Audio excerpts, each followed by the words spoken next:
Welcome back. વડોદરામાં Laheripura gate નીચેથી road પર રીલ અને ફોટોશૂટનો વિડીયો વાયરલ થયો છે. મંજૂરી વગર જાહેર સ્થળ પર રીલ અને ફોટોશૂટ કરાયાનો આરોપ છે. રીલ બનાવવાના ચક્કરમાં સામાન્ય નાગરિકો હેરાન થતા જોવા મળ્યા. વાહન ચાલકો અને રાહદારીઓને સાઈડમાંથી પસાર થવાનું કહેવામાં આવ્યું છે. ટ્રાફિક સુરક્ષા અને નિયમોના પાલન અંગે પણ સવાલ ઊભા થયા.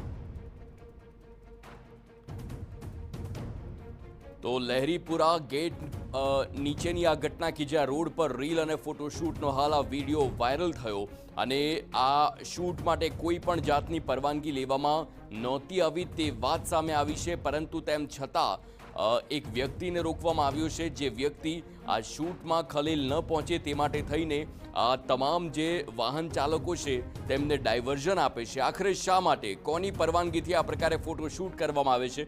કારણ કે આ પ્રકારે ઐતિહાસિક સ્મારકની આસપાસ કે તેની ઉપર જો રીલ બનાવવી હોય તો તંત્રની પરવાનગી લેવી જરૂરી બને છે. પરંતુ અહીં બેફામપણે રસ્તાને બંધ કરવામાં આવ્યો છે. આપ જોઈ શકો છો, બેરિકેડ્સ લગાવી દેવામાં આવ્યા છે જેથી કરીને કોઈ પણ આ રસ્તા પર આવે નહીં. અને જો કોઈ આવે તો એક વ્યક્તિને પણ ઊભો રાખવામાં આવ્યો છે.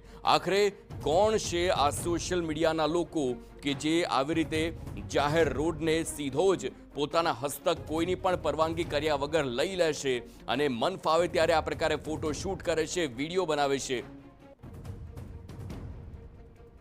સંવાદદાતા મનીષ સિંહ ફોન લાઈન પર. મનીષ, કોણ છે આ શખ્સો કે જેમણે આ પ્રકારે વિડીયો ઉતાર્યા છે, શૂટ કરી છે? શું થઈ રહ્યા છે વધુ ખુલાસા?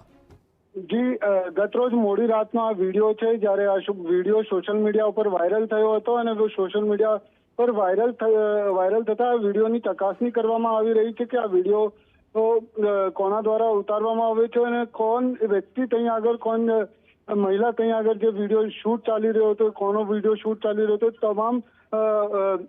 તમામ ચીજોને લઈને ચકાસણી કરવામાં આવી રહી છે હાલ. મનીષ, આ જે વ્યક્તિ કે જેના ફોટા પડી રહ્યા છે તે કોઈ સોશિયલ મીડિયા ઇન્ફ્લુએન્સર હોય તેવું લાગી રહ્યું છે. તેને લઈને શું કોઈ ખુલાસા થયા છે?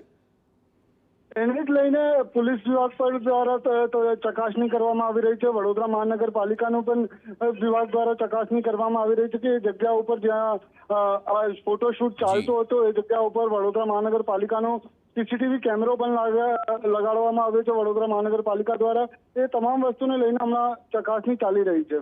આભાર મનીષ સમગ્ર માહિતી બદલ. તો હાલ આ કોણ છે આ શખ્સો તેને લઈને કોઈ માહિતી હજુ પણ અપડેટ નથી, પરંતુ તપાસ ચાલી રહી છે. સીસીટીવી તપાસવામાં આવશે.